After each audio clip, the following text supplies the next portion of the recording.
When 7-year-old Isla's desperate screams stopped Cairo Afifi's convoy in the Mojave Desert, the tattooed kingpin made a choice that would rewrite the laws of his empire, hunting down the scavengers who dragged her mother Willow behind their truck and leaving their broken bodies as a message that mercy for victims meant merciless justice for predators. Now, as Willow and Isla heal within his fortress walls, Cairo faces a reckoning far more dangerous than desert violence. The slow unraveling of an organization built on fear, the arrival of a detective who threatens to expose everything, and the realization that saving 2 lives may cost him the empire he bled to create. The morphine dreams were worse than the reality had been.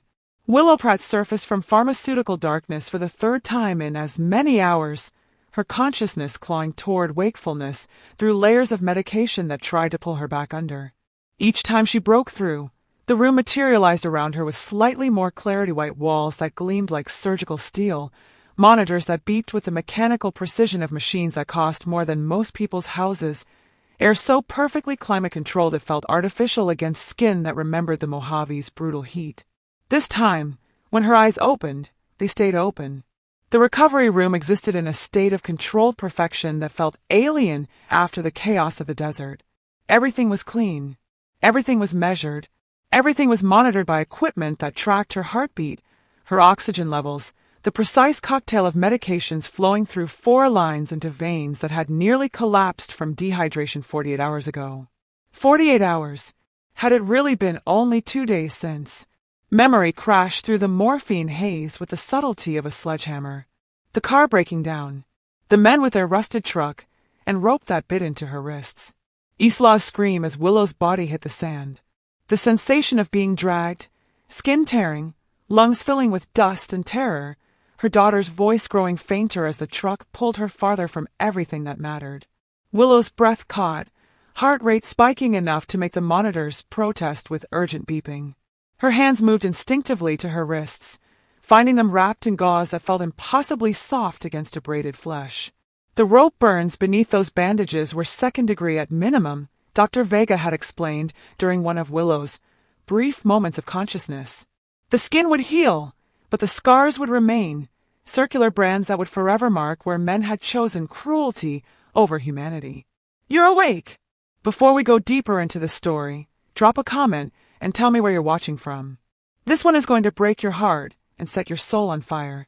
Hit that subscribe button because you do not want to miss what happens next. The voice came from her left, quiet but carrying enough authority to cut through her mounting panic. Willow turned her head too fast, the room spinning briefly before stabilizing, and found Dr. Vega standing beside the bed, tablet in hand, dark eyes reflecting professional concern mixed with something that might have been relief. How long?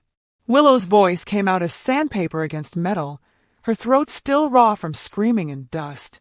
Since you were brought in? 47 hours. Since you last woke up? 3 hours. I increased your sedation after the last episode. You were trying to get up, and your body isn't ready for that level of activity. Dr. Vega moved closer, fingers finding Willow's wrist to check her pulse manually despite the monitors providing the same information. Old habits, perhaps, or simply the need for human contact in a space dominated by machines. How's the pain? Willow took inventory of her body, a process that felt like cataloging damage to a vehicle after a major accident. Her ribs protested with each breath fractured. She remembered Dr. Vega explaining, 3 of them, hairline cracks that would heal on their own but make breathing hurt for weeks. Her back felt like it had been scraped with industrial sandpaper, which wasn't far from the truth. Her legs carried the same abraded sensation, skin raw and healing beneath layers of medical gauze. Manageable, she lied. Dr. Vega's expression suggested she recognized the dishonesty but chose not to challenge it. I can increase your pain medication if you need it. There's no virtue in suffering when we have the means to prevent it. I need to be clear-headed. Willow's gaze moved past the doctor to the 2nd bed that had been positioned near the window, where a small form lay curled under blankets, dark hair spread across a pillow, chest rising and falling with a steady rhythm of deep sleep. Isla. Is she? Physically. Rope burns on her wrists, cuts on her feet from running barefoot across terrain designed by nature to destroy soft tissue, dehydration, exhaustion. All treatable, all healing well. Psychologically. Dr. Vega's expression hardened slightly. That's going to take longer. What she witnessed, what she experienced. Children don't process those things quickly or easily. But she's alive. She's safe. And she hasn't left your side except when we forced her to eat or use the bathroom. Willow felt tears gathering, hot and inevitable, tracking down cheeks that still carried bruises from when her face had bounced across rock and sand. She'd failed to protect her daughter, had put them in this situation by trusting strangers, by believing that humanity existed even in empty places, had forced a 7-year-old child to run through the desert alone, barefoot and terrified, gambling everything on the desperate hope that someone, anyone, would care enough to help. And someone had. The man, Willow said, her voice dropping to barely above a whisper. The one who came. Cairo. Where is he? Dr. Vega's expression shifted into something more guarded, professional distance reasserting itself. Mr. Afifi has been managing other matters related to your situation. He checks on your condition regularly, but he's been occupied. Other matters. The men who'd hurt them. Willow remembered fragments from her brief moments of consciousness over the past 2 days DR. Vega mentioning that the scavengers had been dealt with, that some were dead and others were being processed. She remembered asking if she should feel guilty about men dying because of her, and the doctor's response that guilt was a luxury for later, after survival was assured. She didn't feel guilty. She felt something else entirely, something that lived in the space between gratitude and fear, between relief and a gnawing uncertainty about what it meant to be saved by someone whose reputation preceded him even in her morphine-addled awareness. The nurse who'd been caring for Isla had let details slip, probably unintentionally, during Willow's brief periods of wakefulness. Cairo Afifi wasn't just some good Samaritan who happened to be passing through the desert. He was someone whose name carried weight in spaces where law was optional and power was measured in capacity for violence. His tattoos told stories, the nurse had said, stories written in blood and silence. And he'd stopped his convoy to help them, had pursued the men who'd hurt them, had brought them to this fortress disguised as a compound, and placed them under protection that felt absolute despite Willow not fully understanding its parameters or cost. I need to see him, Willow said, trying to push herself up into a more upright position. Pain lanced through her ribcage, sharp enough to make her gasp, and Dr. Vega's hands were immediately there, helping her adjust the bed's angle instead. Not until your vitals are more stable. Your body has been through severe trauma, Mrs. Pratt. You were dragged across the Mojave at 20 miles per hour for approximately 7 minutes before Mr. Afifi's intervention. By all medical logic, you should have sustained injuries that would have killed you within the hour. The fact that you're conscious and coherent is bordering on miraculous. I need to thank him. He knows you're grateful. That's not. Dr. Vega stopped herself, seeming to reconsider her words. Mr. Afifi doesn't expect gratitude. What he did because your daughter asked, and because some violations demand response. His words, not mine. But if you insist on seeing him, I'll send word. Just understand that he's not the kind of man who handles emotional displays comfortably. Before Willow could respond, movement from Isla's bed drew both their attention. The small figure stirred, shifting under blankets, one hand reaching out in sleep as though searching for confirmation of Willow's continued presence. Even unconscious, even in the safety of this medical suite, Isla's body remembered fear and sought reassurance. Willow's heart cracked watching it, seeing the physical manifestation of trauma in her daughter's unconscious movements. Isla shouldn't know this kind of fear, shouldn't have memories of men with rope and trucks, of her mother's screams, of running barefoot through heat that could kill, gambling everything on the desperate hope that someone would care. But she did know, would always know, would carry these scars alongside the physical ones on her wrists and feet. I failed her, Willow whispered, the words escaping before she could stop them. I couldn't protect her, couldn't keep her safe. What kind of mother? Stop! Dr. Vega's voice carried sharp authority, cutting through Willow's spiral before it could gain momentum. You survived long enough for her to find help. You stayed conscious while being dragged across terrain that should have knocked you unconscious from pain alone. You kept breathing when your body had every reason to quit. That's not failure, Mrs. Pratt. That's why your daughter still has a mother. The words should have provided comfort, should have eased the guilt that sat like lead in Willow's chest. But they couldn't erase the fundamental truth that she trusted wrong people, had made choices that led them into danger, had put her daughter in a position where a 7-year-old child had to be the hero because her mother couldn't. A soft knock on the door interrupted the moment. Dr. Vega turned, her expression shifting back into professional neutrality. "Come in." The door opened to reveal a man Willow recognized from fragments of memory. Diego, one of Cairo's team, the driver who'd pursued the scavengers with a kind of precision that spoke of military training or something close to it. He stood in the doorway, tactical vest replaced by a simple black t-shirt that somehow made him look more dangerous rather than less. "Boss says she's awake," Diego said, his gaze flicking to Willow with brief assessment before returning to Dr. Vega. "He wants to know if she's stable enough for visitors." "Define stable," Dr. Vega replied dryly. "She's conscious, coherent, and insisting she needs to see him despite the fact that her body is held together with gauze and stubbornness. So yes, I suppose that qualifies as stable by our standards." Diego's mouth twitched with what might have been amusement, though it disappeared too quickly to confirm. "I'll tell him 5 minutes. He's finishing up in command." He left without waiting for acknowledgement, the door closing behind him with a soft click that seemed to seal Willow into her fate. 5 minutes? She had 5 minutes to prepare herself for meeting the man who'd saved them, the man whose tattoos told stories in blood, the man who'd taken her plea for help and turned it into systematic violence against the people who'd hurt them. 5 minutes to figure out what you said to someone like that. "Thank you" felt inadequate. "How do you save my life?" and "my daughter's life" felt melodramatic. "What do I owe you" carried implications Willow wasn't sure she wanted to acknowledge. "Breathe," Dr. Vega instructed, watching Willow's heart rate spike on the monitors. "He's not going to hurt you. Despite what reputation suggests, Mr. Afifi has been nothing but protective since bringing you here. You're safe. Safe." The word felt foreign, impossible to fully believe after days of being anything but. Willow tried to regulate her breathing, counting inhales and exhales the way her therapist had taught her years ago when anxiety threatened to overwhelm. 4 counts in. Hold for 4. 4 counts out. Repeat. The door opened again before she'd made it through 3 cycles. Cairo Afifi entered with the kind of presence that made the room feel smaller despite its generous dimensions. He was exactly as Willow remembered from her fragmented consciousness during the rescue tall, broad-shouldered, dressed in clothes that suggested wealth without ostentation. Dark slacks, white shirt with sleeves rolled to reveal forearms covered in intricate ink that disappeared under fabric at his elbows. His face carried the kind of stillness that came from absolute self-control, dark eyes that assessed without judgment, taking in the monitors and medical equipment, and Willow's obvious tension with equal attention. "Mrs. Pratt."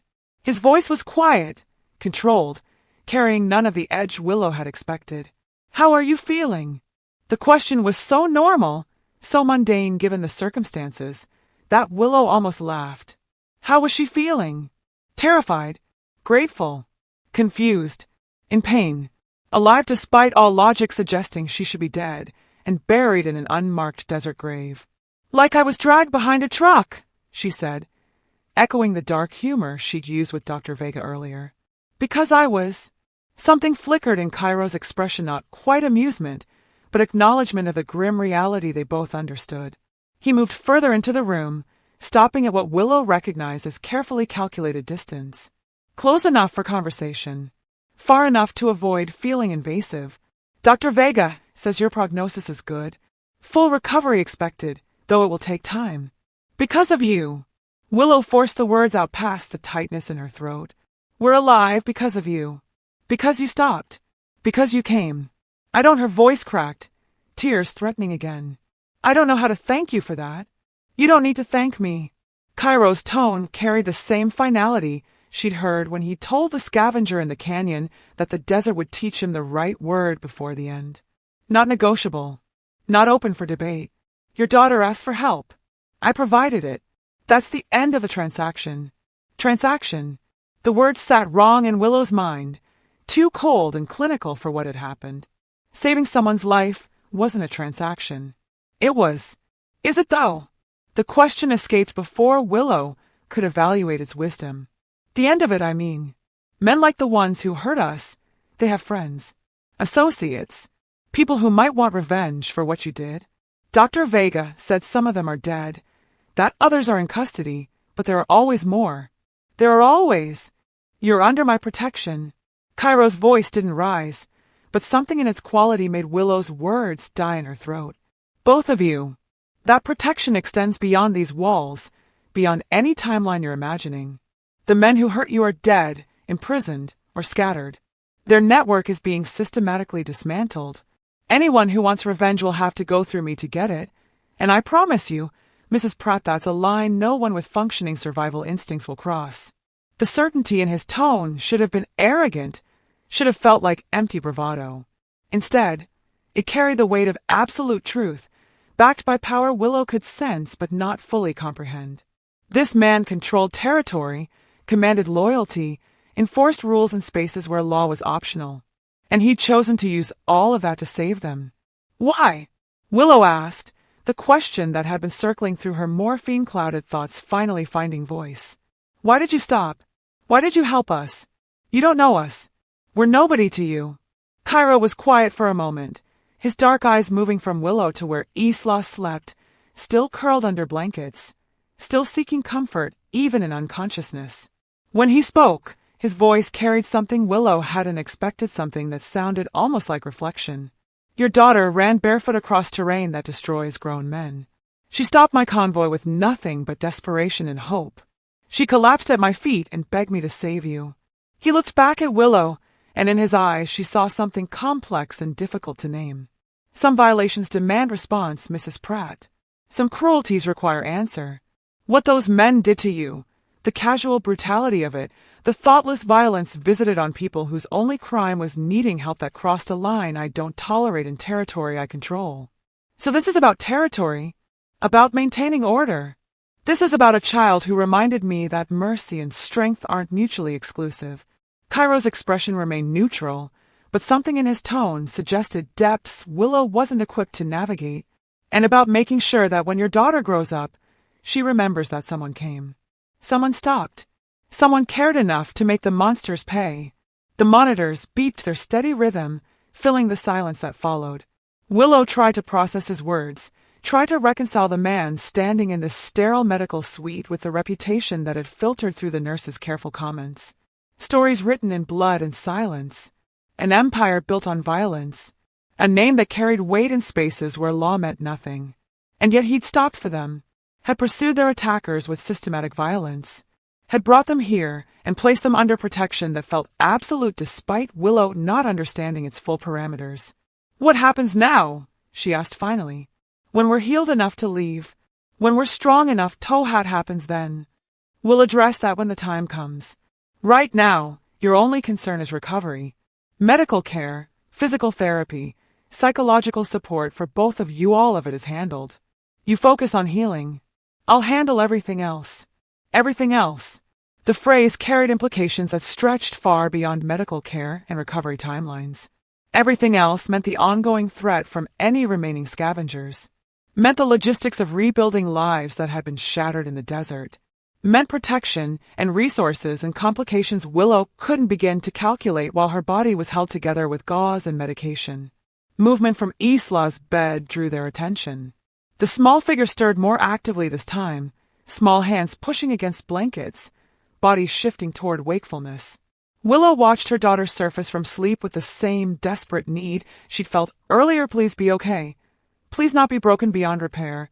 Please still be the girl who laughed at stupid jokes and believed in goodness despite evidence to the contrary. Isla's eyes opened slowly, adjusting to the artificial light. For a moment, her expression carried confusion, disorientation, the brief terror of waking in an unfamiliar place. Then her gaze found Willow, and relief flooded across her small face, so intensely it was painful to witness. Mommy. The word came out small and broken, and then Isla was moving, throwing off blankets and scrambling out of bed with more energy than a child who'd run miles through desert heat should possess. Mommy, you're awake. Careful. Dr. Vega moved to intercept, hands gentle but firm as she caught Isla before the girl could launch herself at Willow's injured body. Your mama is still healing. We have to be gentle, remember. Isla nodded frantically, tears already streaming down her face, but she let Dr. Vega guide her to Willow's bedside instead of colliding with her mother's fractured ribs. Willow reached out with her less damaged arm, fingers finding Isla's hand and gripping with desperate strength. "I'm here, baby. I'm okay. We're both okay." "You weren't waking up," Isla sobbed, the words tumbling out between gasps. "You kept sleeping and Dr. Vega said you needed rest, but I thought maybe. I'm awake now. I'm here. I'm not going anywhere." Isla's gaze moved past Willow to where Cairo stood, and her entire expression transformed. The fear and tears vanished, replaced by something Willow could only describe as absolute trust mixed with an almost reverent gratitude. "You came back," Isla said to Cairo, her voice still small but carrying certainty that hadn't been there moments before. "I knew you would. I told Mommy you'd come save her, and you did." Cairo's expression softened fractionally, something shifting in his eyes that Willow recognized despite the medication clouding her thoughts. He looked uncomfortable with Isla's worship, uncertain how to handle a child's uncomplicated faith in his goodness. "I keep my promises," he said simply. Isla nodded, as though this confirmed something she'd already known. Then, with the unself-conscious directness of children who hadn't yet learned to filter their thoughts through social convention, she asked, "Are the bad men all gone? The ones who hurt Mommy?" The room's atmosphere shifted. All the adults present suddenly hyper-aware of how they answered this question, of how much truth a 7-year-old could handle versus how much protection she needed from reality's harsh edges. Cairo knelt, bringing himself to Isla's, eye level with movements that suggested this wasn't the first time he'd adjusted his intimidating presence for her benefit. "The men who hurt your mother won't hurt anyone ever again. I made sure of it. Do you understand what that means?" Isla studied his face with intensity unusual for someone so young, reading past words to implications that adults would have danced around. "It means you stopped them. Like you promised." "Yes." "Did you?" Isla hesitated, seeming to struggle with how to phrase what she wanted to ask. "Did you make them hurt the way they made Mommy hurt?" Willow's breath caught, shock mixing with horror that her daughter was asking about violence with such clinical directness. But before she could intervene, could try to redirect or soften the conversation, Cairo spoke. "Some of them. Others are locked away where they can't hurt anyone else. But yes, Isla, they learned what it feels like to be on the receiving end of cruelty. Sometimes that's the only lesson that matters." He should have lied, should have softened the truth, or redirected to something more palatable for a child's ears. Instead, he'd given Isla brutal honesty, acknowledging the violence he committed while framing it as justice rather than revenge. And Isla, God's help her, seemed satisfied with that answer. She nodded slowly, processing, then said with heartbreaking simplicity, "Good, because Mommy didn't deserve what they did. Nobody deserves that." "No," Cairo agreed quietly. "Nobody does. That's why I stopped them." Isla reached out and took Cairo's hand with her free one, the one not gripping Willow's, creating a physical connection between all three of them. Her small fingers wrapped around his much larger ones, and Willow watched something complicated cross Cairo's expression discomfort, mixed with something that might have been tenderness, if men like him admitted to such things. "Thank you," Isla said with the solemn gravity of someone much older. "For saving us. For making the bad men stop. For keeping your promise." Cairo looked down at their joined hands, his expression unreadable now, all emotion locked behind the controlled stillness that seemed to be his default state. When he spoke, his voice carried a roughness that hadn't been there before. "You're welcome, Isla." The monitors continued their steady beeping, marking time in a room where 3 people existed in a bubble of complicated gratitude and uncertain futures. Outside these walls, Willow knew, reality weighted the logistics of recovery, the complications of being under the protection of a man whose empire was built on violence, the long process of rebuilding lives that had been shattered in the desert. But for now, in this moment, they were alive. They were safe. And they were under the protection of someone who'd proven that when everything collapsed, when all hope seemed lost, there were still people in this world who would stop, who would help, who would make the monsters pay. Even if those people wore their own kind of monster skin. The door opened again, Diego returning with the kind of timing that suggested he'd been monitoring the conversation from outside. "Boss, you're needed in command. The detective's here." "Early." Cairo's expression shifted into something harder, The brief softness Isla had drawn out of him vanishing behind professional distance. He stood, gently extracting his hand from Isla's grip with movements that managed to be both firm and careful. "How early?" he asked Diego. 6 hours. Says it's urgent." Something passed between the two men, unspoken communication that Willow couldn't interpret but recognized as significant. Cairo nodded once, then looked back at Willow and Isla. "I need to handle this, but you're safe here. Dr. Vega and her staff will take care of you. If you need anything, tell the nurse, and it will be provided." He paused, seeming to weigh his next words. "Rest. Heal. When you're stronger, we'll talk about next steps." He left before Willow could respond, Diego following, the door closing behind them with a kind of finality that suggested whatever was waiting in the command center couldn't wait for proper farewells or extended emotional moments. Dr. Vega moved to check Willow's monitors, her expression returning to professional assessment mode. "You should rest. That conversation took more out of you than you're probably aware." She was right. Willow could feel exhaustion creeping back in, her body demanding sleep to continue its healing processes. But her mind resisted, circling around Cairo's words and Diego's interruption. A detective? Here. 6 hours early for what was presumably a scheduled appointment. That meant complications. Meant the outside world was pressing against whatever bubble of protection Cairo had constructed around them. Meant that the consequences of rescuing them were expanding beyond immediate violence into something more complex. "Dr. Vega," Willow said quietly, her voice already starting to slur with returning exhaustion. "What kind of man is he? Really?" The doctor paused in her review of the monitors, considering the question with visible care. "The kind who built an empire on understanding when to be brutal and when to be something else entirely. The kind who knows the difference between predators and victims and treats them accordingly. The kind who, despite everything reputation suggests, stopped his convoy to help a terrified child and turned her plea into systematic justice." She looked at Willow directly, her dark eyes reflecting complicated truths. "He's dangerous, Mrs. Pratt. Make no mistake about that. But he's also the reason you and your daughter are breathing. Sometimes those contradictions exist in the same person." Willow absorbed this, adding it to her growing understanding of the man who'd saved them. Dangerous but protective, violent but selective. An empire builder who'd stopped for a child's desperate plea. "The detective," Willow said, fighting the pull of sleep. "Is Cairo in trouble because of us? Mr. Afifi has been handling complications since long before you entered his life. Whatever this is, he'll manage it." Dr. Vega adjusted Willow's probably increasing the sedative. "Now rest. Your body needs it, and your daughter needs you strong." The medication worked quickly, pulling Willow back under despite her resistance. Her last conscious image was of Isla crawling carefully into the bed beside her, small body finding space next to Willow's without touching any of the injured areas, seeking comfort and providing it simultaneously. They were alive. They were safe. And somewhere in this fortress, the man who'd made that possible was dealing with complications that Willow's rescue had created. She hoped, as consciousness faded, that saving them wouldn't cost him everything. But deep in her morphine-clouded thoughts, she suspected that men like Cairo Afifi didn't make choices based on cost-benefit analysis. They made choices based on lines they wouldn't cross and principles they wouldn't compromise, even when logic suggested different paths. He'd chosen to stop.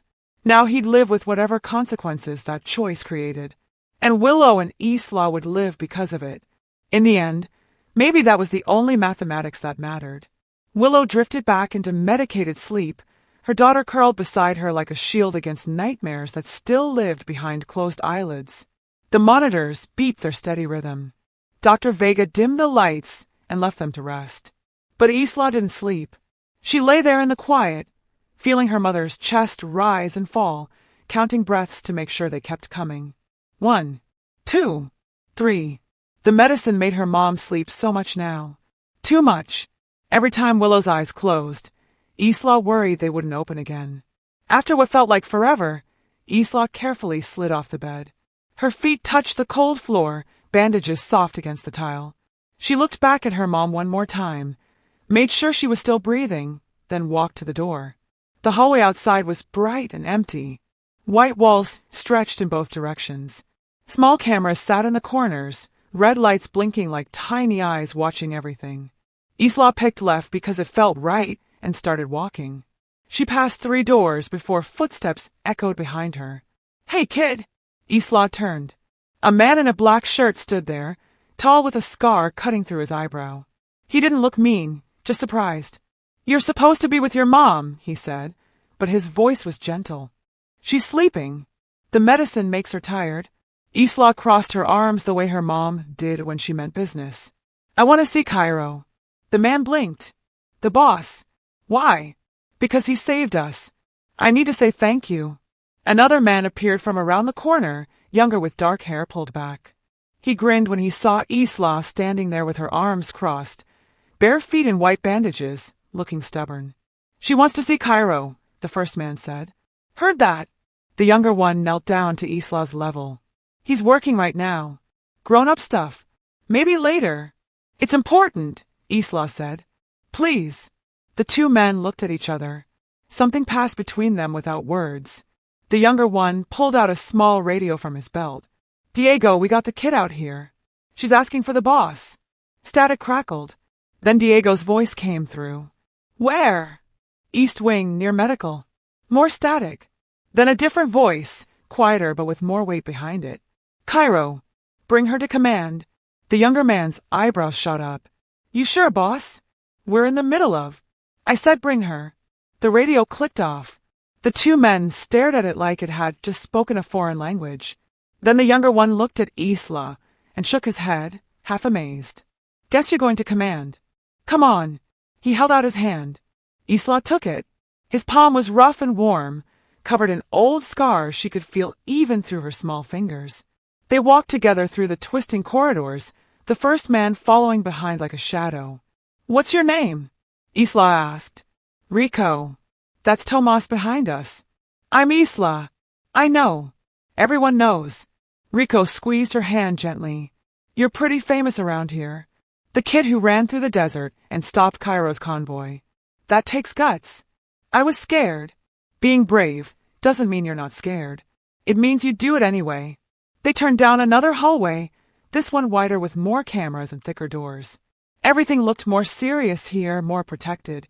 Rico stopped at a door with a keypad beside it. He punched in numbers and it clicked open.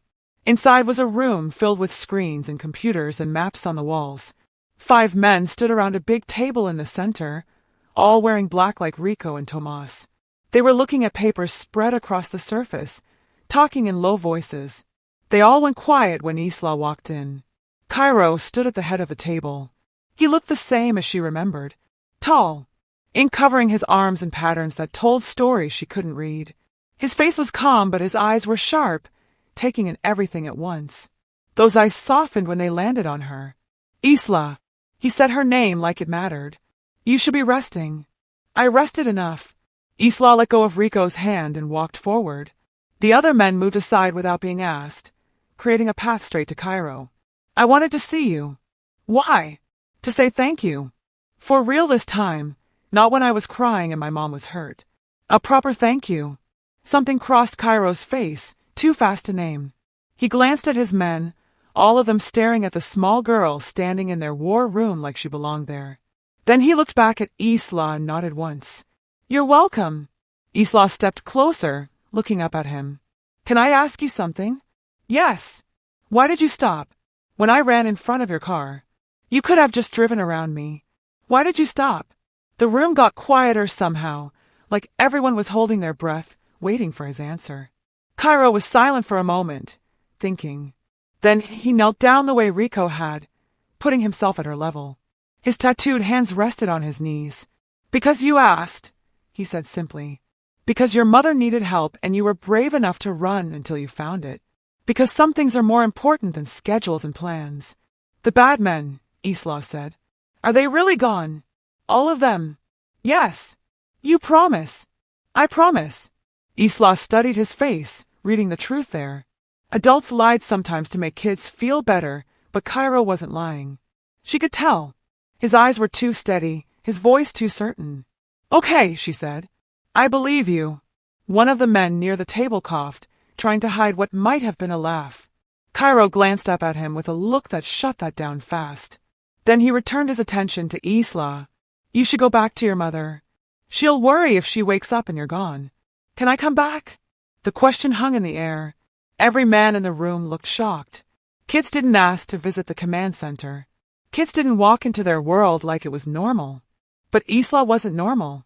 She'd survived things that would break most adults. She'd run until her feet bled. She'd begged a stranger for mercy and received it. Normal had stopped applying to her life 3 days ago in the desert. Cairo seemed to understand that.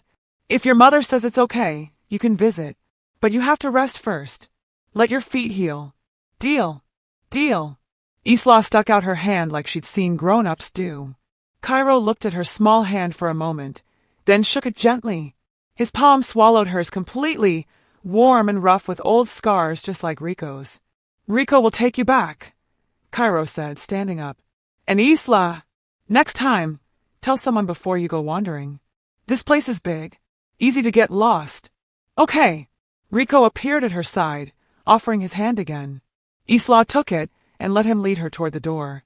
But she looked back once before leaving, catching Cairo's eye. Thank you, she said again. For everything. He nodded. No words, just that single acknowledgement that said more than a speech ever could. The door closed behind them. In the command center, silence held for 3 full seconds.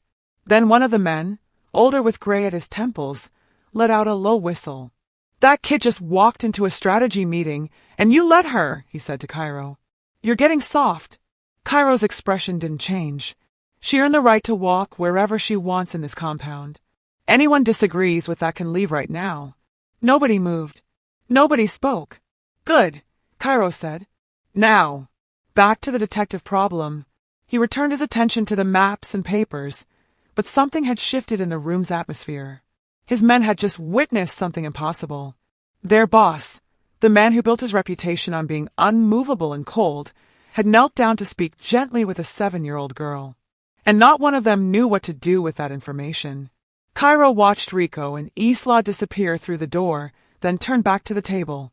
The maps and papers spread across its surface showed a problem bigger than he'd first realized.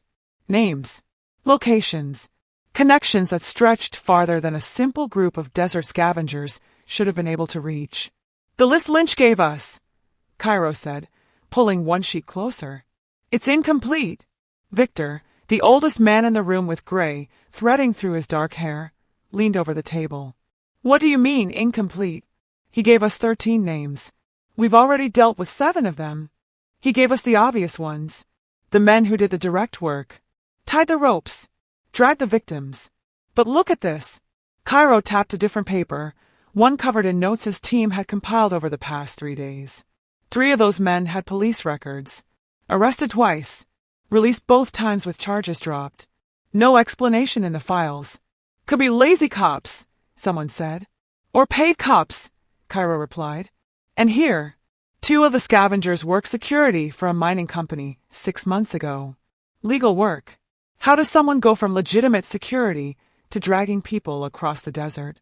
Unless the mining company was involved somehow. The room went quiet. Everyone understood what he was saying. The scavenger network wasn't just a dozen desperate men living in an abandoned camp.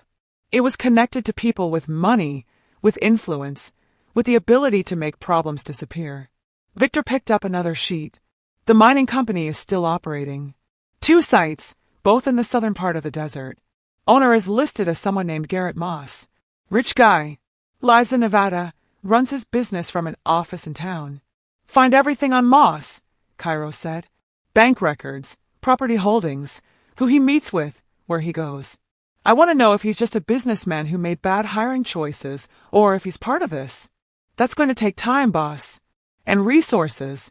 We've already got 3 operations running this week. The shipment from the coast. The meeting with the suppliers from Texas. The territory dispute up north that needs handling. Cairo looked up from the papers. Then we delay them. Victor's expression shifted. Delay them? Boss, these are contracts. Commitments. We start pushing things back, people are going to ask questions. They're going to think we're weak or distracted. Let them think it. Cairo's voice carried the kind of finality that ended arguments. The scavengers targeted civilians in my territory. That makes it my problem. Everything else can wait until this is handled. Another man spoke up, younger with a scar across his jaw. His name was Elias, and he'd been with Cairo for 5 years, long enough to speak his mind when others wouldn't. This is about the woman and the kid, isn't it? The room's temperature seemed to drop several degrees. Everyone else took a small step back, creating distance from Elias like he just lit a match in a room full of gasoline. Cairo's eyes fixed on him. Say that again. Elias didn't back down. I'm just saying what everyone's thinking. 3 days ago, we were running this territory like professionals. Now we're playing detective over some scavengers who hurt a random woman. We've delayed 2 operations, pulled security from a shipment to guard the medical wing. And you're talking about digging into a legitimate mining company because of a list some desert rat gave us while bleeding out. You think this is a waste of time? I think this is personal. And personal makes people sloppy. Makes them take risks they wouldn't normally take. Elias gestured at the papers on the table. We go after Moss. We're going after someone with lawyers and connections. Someone who can bring heat down on us in ways Lynch and his crew never could. All because a kid stopped your car and asked for help. The silence that followed was the kind that preceded violence. Everyone in the room knew Cairo's reputation, knew what happened to people who questioned his decisions. But Elias had been loyal for 5 years. That bought him a chance to explain himself before consequences arrived. You're right, Cairo said quietly. This is personal. Elias blinked, surprised. Boss, I didn't mean. No, you're right. A child stopped my convoy. Begged me to save her mother. I could have driven past. Should have, according to the rules we usually follow. Don't get involved with civilians. Don't take on problems that don't profit us. Stay in the shadows and let the desert handle its own business. Cairo picked up the list of names, holding it so everyone could see. But those rules, they're the same rules that let men like Lynch operate for 2 years without consequences. The same rules that let them drag innocent people across sand and rock for entertainment. The same rules that say some lives matter less than others. He set the paper down with controlled precision. I built this organization on power, on the understanding that we control this territory and everything in it. But power without purpose is just violence for its own sake. And I won't become the thing I've spent 15 years fighting against. So what are you saying? Elias asked carefully. I'm saying the rules are changing. We still run this territory. We still handle our business and protect our interests. But we also protect the people who can't protect themselves. Not out of charity. Not because it makes us feel good. Because that's what real power looks like. Not the capacity for violence, but the choice of when and how to use it. Elias's jaw tightened. The suppliers won't see it that way. They'll see delays and missed meetings. They'll start wondering if we're reliable. Then let them wonder. Anyone who can't wait a few extra days for their shipment can find another partner. Cairo looked around the table at each man in turn. I'm not asking for opinions here. I'm telling you how this is going to work. We clean out the scavenger network. All of it. From Lynch's crew to whoever protected them. Then we get back to regular business. Anyone who has a problem with that can walk out right now. Nobody moved. But Cairo could see the doubt in some eyes, the questions forming behind carefully neutral expressions. They'd followed him because he was strong, because he made decisions that kept them safe and profitable. Now he was asking them to take risks for 2 people who meant nothing to their bottom line. Victor broke the tension by returning to the practical details. If we're doing this, we need a plan. Moss isn't going to just hand over evidence. We'll need to get creative. I want surveillance on him starting tonight, Cairo said. Where he goes, who he meets with, what he does when he thinks nobody's watching. And pull the records on those drop charges. Find out which cops were involved and if they're still on the payroll. That's going to attract attention from law enforcement, Victor warned. Especially with the detective already sniffing around. The detective wants the scavengers. We're going to give them to him. Gift wrapped with evidence that makes his job easy. Cairo gathered the papers into a neat stack. But first, we need to understand how deep this goes. How many people were involved. How much money changed hands to keep it quiet. The meeting continued for another hour, plans forming and assignments being distributed. Maps were marked. Timelines were created. Resources were allocated to an operation that, by all logical measures, should have been someone else's problem. But Cairo had stopped thinking in terms of should weeks ago, when a barefoot child burst from the heat shimmer screaming for help. When the meeting finally ended and the men filed out, Victor lingered behind. He waited until the door closed, and they were alone before speaking. "Elias is right about one thing," Victor said quietly. "This is attracting heat. The detective showing up early today. The questions being asked about missing persons in the desert. We keep pushing, we're going to end up with more attention than we can handle." "I know. And you're doing it anyway." "Yes." Victor nodded slowly, processing this. "Can I ask why? Really why, beyond the speech you gave everyone?" Cairo was quiet for a moment, looking at the maps on the table that showed his territory, his empire, everything he'd built over 15 years of calculated violence and strategic thinking. Then he spoke, his voice carrying something that sounded almost like confession. "Because I looked into that child's eyes and promised her the bad men were gone. All of them. And I don't break promises to 7-year-old girls who've already learned that adults fail them." He looked up at Victor. "If that makes me soft, so be it. But I'd rather be soft and honorable than hard and hollow." Victor studied him for a long moment, then smiled slightly. "For what it's worth, boss, I think you're making the right call. Even if it does complicate things." "Everything worth doing complicates things," Cairo replied. "Now go get some rest. Tomorrow we start digging into Moss's operation, and I have a feeling we're not going to like what we find." Victor left, and Cairo was alone with the maps and papers and the weight of decisions that would ripple outward in ways he couldn't fully predict. Somewhere in the medical wing, Willow slept and healed. Isla probably sat beside her mother's bed, keeping watch with the fierce devotion of a child who'd almost lost everything. They trusted him, believed in his promise of protection, and Cairo would burn down every corrupt connection in the Mojave to keep that promise, even if it cost him everything he'd built. Some mathematics mattered more than profit and power. He was finally learning which ones. The call came 20 minutes later. Diego's voice crackled through the radio, tense and clipped. "Boss, the detective is at the front gate. He's asking to come in." Cairo looked at his watch. 8 in the morning. 6 hours earlier than the meeting they'd scheduled for this afternoon. That meant something had changed.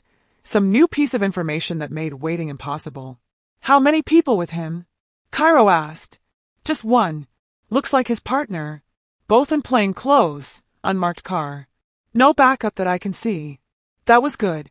It meant this was still informal, still a conversation rather than a raid. If Detective Miller had brought a team, if he'd shown up with warrants and federal agents, that would have been different. Harder to control. Let him in. Take him to the meeting room by the south entrance. Not command. And Diego, be polite. We're cooperative citizens helping with an investigation. Copy that. Cairo gathered the papers from the table, the ones with names and connections that painted a picture Miller didn't need to see yet. He locked them in a safe built into the wall, then checked his appearance in the reflection of a dark screen. Presentable. Professional. Nothing that screamed criminal empire. The meeting room sat on the compound's edge, far from the areas where real business happened. It had windows that looked out at empty desert, a table, chairs, and nothing else. No computers. No files. No evidence of anything except a wealthy man with security concerns living in a dangerous area. Cairo arrived first and waited. 3 minutes later, the door opened and Diego led 2 men inside. Detective Miller was exactly what Cairo expected. Mid-40s, average height, wearing clothes that tried for professional but missed by being too worn. His brown hair was starting to gray at the temples. His eyes were sharp, though, taking in everything about the room in one quick sweep before settling on Cairo. The second man was younger, maybe 30, with the kind of build that said he spent serious time in the gym. His hand stayed close to his side where Cairo knew a gun would be holstered under his jacket. "Mr. Afifi," Miller said, not offering his hand. "Thanks for seeing us on short notice." "Detective," Cairo gestured to the chairs across from him. "Please sit. Can I get you coffee? Water?" "We're fine." Miller sat, but his partner remained standing by the door. "Protective position. I'll get straight to it. We found 3 more bodies in the desert. Same area where you reported finding those scavengers last week." Cairo's expression didn't change. "That's unfortunate. Were they connected to the same group? That's what we're trying to figure out. Miller pulled out a notepad, flipping through pages. Thing is, the timeline is interesting. You reported the incident with the woman and child on Tuesday. Gave us a statement about rescuing them from scavengers who were dragging her across the desert. By Wednesday, we have 7 men in custody that you handed over. By Thursday, 3 more bodies turn up, all shot execution style. I gave you everyone I found alive, Cairo said calmly. My team secured the area, detained the ones who survived the truck crash, and called you as promised. What happened after that is outside my knowledge. Right. Except 2 of those bodies were on our list of known associates from the scavenger camp. Men who weren't there when your team arrived. Men who would have known what happened and might have wanted revenge. Then it sounds like they found trouble somewhere else. Miller's eyes narrowed. You're telling me it's just coincidence that everyone connected to the attack on Mrs. Pratt ends up dead or in custody within 72 hours? I'm telling you that I kept my word. You wanted the scavengers. I gave them to you. What their associates did to each other afterward, that's your job to investigate, not mine. The younger detective shifted his weight, hand moving fractionally closer to his gun. Miller noticed and made a small gesture that said stand down. Let's try this differently, Miller said. You're a businessman. You have resources, people, influence in this area. I'm not naive enough to think everything you do is legal. But right now, I don't care about that. I care about missing persons reports that go back 2 years. Women, men, families who broke down on desert roads and were never seen again. 23 cases, Mr. Afifi. 23 people who vanished. Cairo leaned forward slightly. And you think the scavengers were responsible? I know they were responsible for at least some of them. The evidence you provided, the statements from the men in custody, it's painting a clear picture. But here's my problem. Miller tapped his notepad. I need more than statements. I need bodies. Evidence. Something that proves these people are dead and not just missing. Without that, families don't get closure. Cases stay open. And my captain keeps asking questions I can't answer. This was the moment Cairo had been preparing for since Diego's call. The detective needed help but couldn't admit it. Needed evidence but couldn't get it through legal channels. Needed someone who operated outside the law to hand him something that worked inside it. What if I could help with that? Cairo said carefully. Miller's expression sharpened. How? The scavengers kept records. Not official ones, but bragging rights. Photos, personal items taken from victims, locations marked on maps. Things they thought no one would ever find because they operated in empty spaces where law doesn't usually reach. And you have access to these records? My people have been doing their own investigation. For personal reasons. Cairo kept his voice neutral. Mrs. Pratt and her daughter are under my protection now. I wanted to make sure everyone involved was accounted for. In the process, we found materials that might help your cases. Miller was quiet for a moment, weighing options. Working with someone like Cairo went against everything his training taught him. But the alternative was letting 23 families wonder forever what happened to their loved ones. What do you want in exchange? Miller asked. Nothing. You're doing your job. I'm providing information that helps close cases. That's how cooperation works. Nobody gives something for nothing. I'm not nobody. Cairo stood up and walked to a cabinet against the wall. He opened it and pulled out a folder, thick with papers and photographs. These are copies, locations where the scavengers buried or dumped victims. Items we recovered that match missing persons reports. Names that came up during interrogations. He set the folder on the table between them. Miller stared at it like it might explode. This is everything, the detective asked. Everything we found. Your forensics team will need to verify it, obviously. But I believe you'll find it solves most of your open cases. Miller reached for the folder slowly, opened it, and began flipping through pages. His expression shifted from suspicion to shock to something that looked like relief mixed with horror. Page after page of evidence, laid out clearly, documented thoroughly. How did you get all this? He asked quietly. The scavengers were sloppy, arrogant. They thought isolation meant immunity. My people knew where to look. Cairo returned to his seat. Detective, I'm not pretending to be a good man. But I have rules about who gets hurt in my territory and why. Those scavengers broke every rule that matters. So I stopped them. And now I'm giving you what you need to close your cases and give families answers.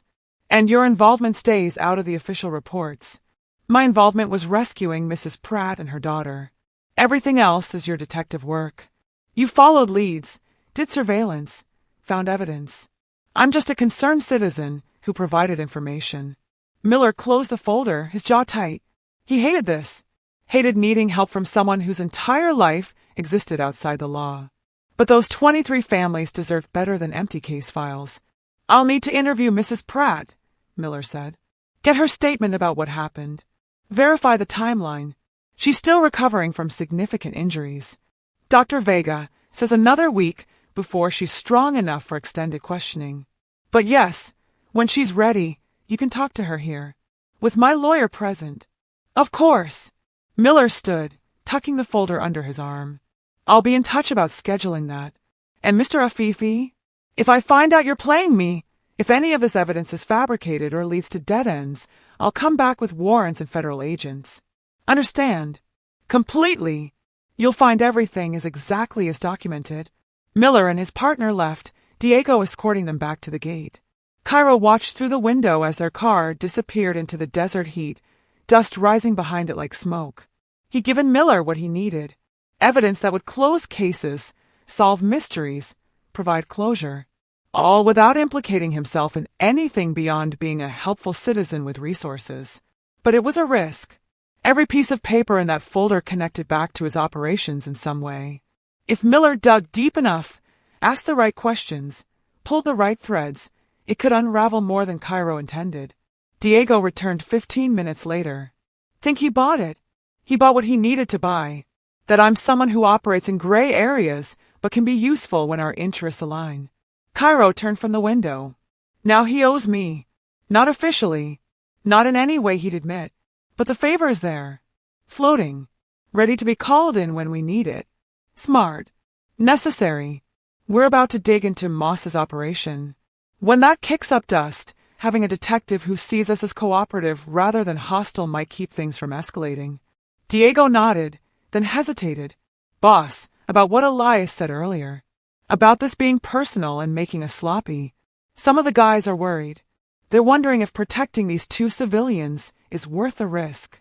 Cairo looked at him directly. What do you think? I think that kid stopped your convoy and you made a choice. And everything that's happened since then, all the complications, those are just what comes from keeping your word. Some of the guys don't understand that yet. But they will. And if they don't, then they're in the wrong organization. Cairo allowed himself a small smile. Get some rest. Tomorrow we start surveillance on Moss. I want to know everything about him before we make our next move. Diego left, and Cairo was alone again with his thoughts, and the desert stretching endless beyond the window. Miller had the evidence now. 23 families would get answers. 23 cases would close. And somewhere in the medical wing, a woman and her daughter slept safely because Cairo had chosen to stop when every logical calculation said to keep driving. Some mathematics mattered more than profit and power. The detective would figure that out eventually. Or he wouldn't. Either way, Cairo would keep his promises. The call came at 2 a.m, ripping him from the first decent sleep he'd had in days. Victor's voice came through the phone tight and angry. We lost the shipment. Cairo sat up, instantly awake. What happened? Highway Patrol stopped the truck 30 miles outside the city. Said they got a tip about suspicious activity. Searched the whole thing. Found exactly what we didn't want them to find. 3 of our guys are in custody. The product is gone. And we're out $200,000. Cairo's jaw clenched. That shipment had been planned for weeks. Clean route. Trusted drivers. Everything calculated to minimize risk. How did Highway Patrol know? That's the question everyone's asking. Either we have a leak, or someone's watching us closer than we thought. Victor paused. Boss, the guys are saying it's because we pulled security. Half our usual surveillance was reassigned to watch the medical wing and the perimeter around it. We spread ourselves too thin. The implication hung in the air like smoke. The shipment failed because Cairo had prioritized protecting Willow and Isla over protecting his business. Because he'd redistributed resources to guard 2 civilians instead of maintaining the security networks that kept his operations running smoothly. Where are you? Cairo asked. Command center. Most of the senior guys are here. We need to figure out our next move. I'll be there in 5 minutes. Cairo dressed quickly and made his way through the quiet compound. At this hour, most of the facility slept. Only security remained active, their shifts rotating through the night to maintain constant vigilance. He passed 2 guards on his way to command, both nodding respectfully, but their eyes carrying questions they were too smart to voice. The command center buzzed with tense energy when he entered. 8 men stood around the main table, all senior members of his organization. Victor, Diego, Rico, and Elias, standing slightly apart from the others with his arms crossed and his expression dark. Talk to me, Cairo said, moving to the table where a map showed the route their truck had taken before being stopped. Victor pointed to a spot on the highway. They got pulled over here. Random checkpoint, the patrol officers claimed. But there's never checkpoints on that road at that time. Someone fed them information, told them exactly when and where to look. The drivers? Cairo asked, saying nothing. They know the rules. Stay quiet. Wait for lawyers. Don't give the cops anything they can use. Victor's expression was grim. But boss, this is bad. Real bad. That shipment was promised to buyers who don't accept excuses. They paid up front. Now we either refund them or replace the product, and both options hurt us. How much are we talking total? With the lost product, the legal fees for the drivers, the payouts to keep them quiet, and compensating the buyers, $400,000. Maybe more. The room went very quiet. $400,000 was serious money, even for an organization as established as Cairo's. It wasn't enough to destroy them, but it was enough to hurt. Enough to make people nervous.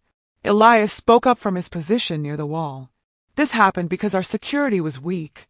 We had 3 guys watching the route when we normally have 6. The other 3 were sitting outside a medical room playing babysitter. Several men shifted uncomfortably. No one wanted to be the first to agree openly, but their body language said they were thinking it. Cairo turned to face Elias directly. You have something to say it clear.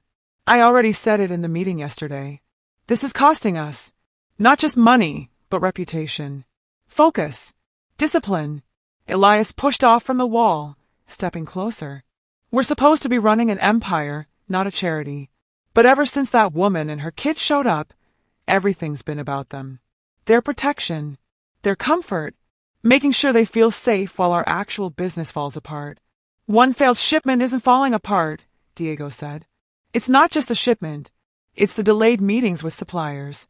The operations we pushed back. The detectives sniffing around asking questions because we drew attention to ourselves. Elias looked around at the other men.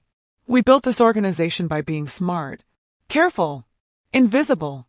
Now we're visible because the boss decided to play hero for 2 people who mean nothing to us. Cairo's voice stayed level, but something dangerous entered his tone.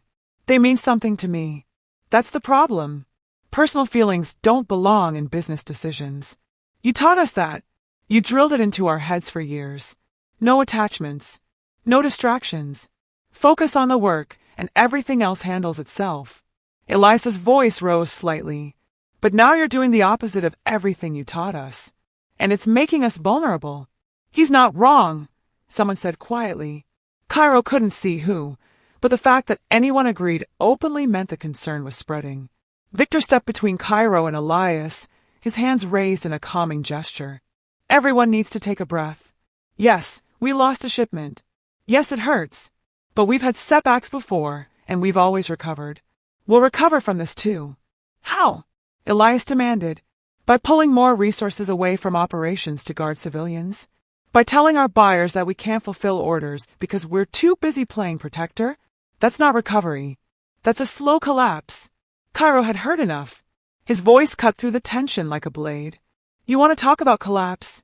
Let's talk about what happens when we become the thing we've been fighting against. When we turn into just another group of predators who hurt whoever they want because they can. When power becomes its own justification instead of being used for something beyond profit. Pretty speech, Elias said.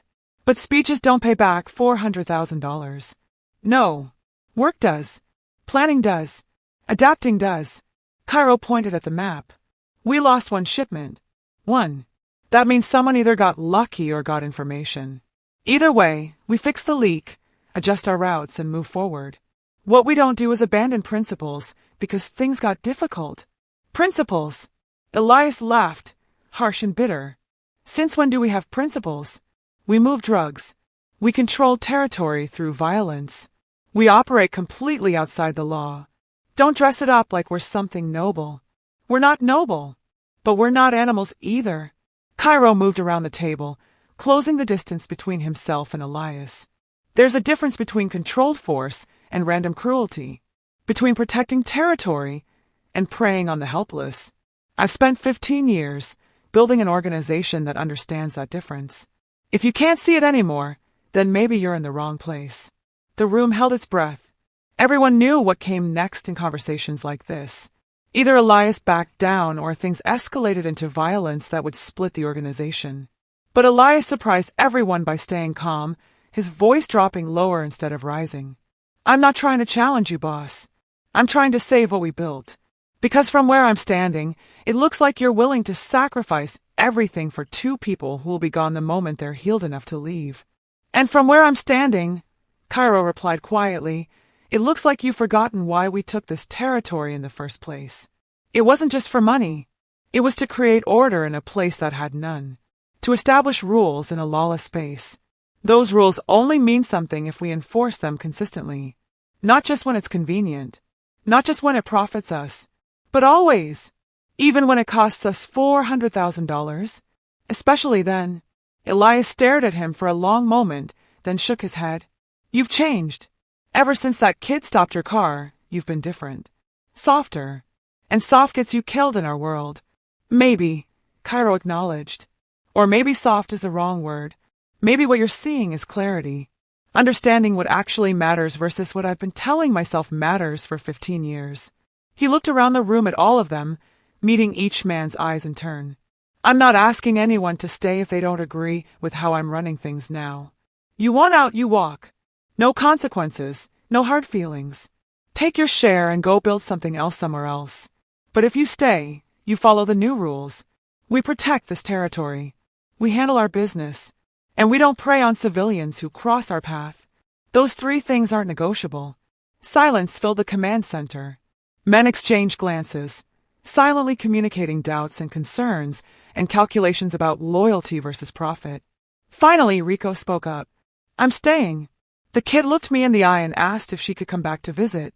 Nobody's ever done that. Nobody's ever looked at us and seen anything except something to fear. Maybe that's worth protecting. I'm in too, Diego said. We've done worse things for worse reasons. At least this time we're doing something right. One by one, the others nodded agreement. Not enthusiastically, not without reservation. But they nodded. All except Elias. I need time to think, he said finally.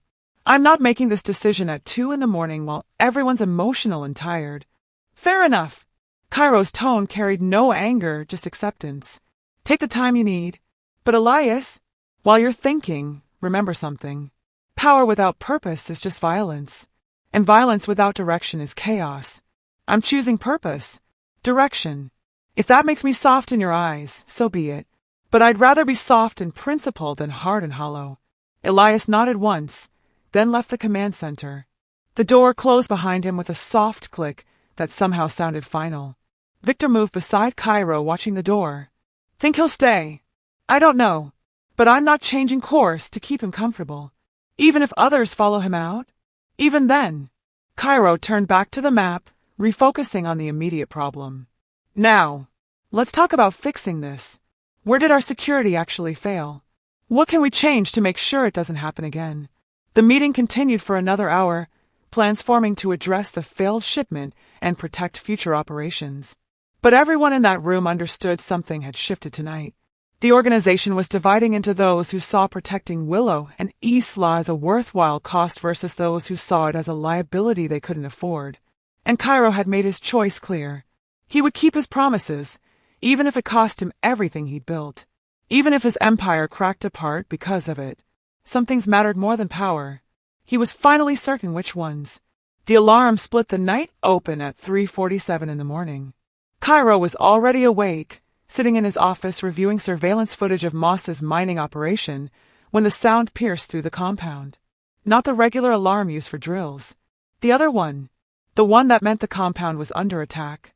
He was moving before the second blast finished, echoing through the corridors.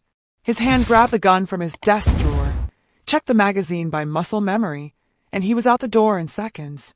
His radio crackled to life as he ran. "South wall breach!" Victor's voice came through, steady despite the chaos. 5 vehicles, maybe 15 men.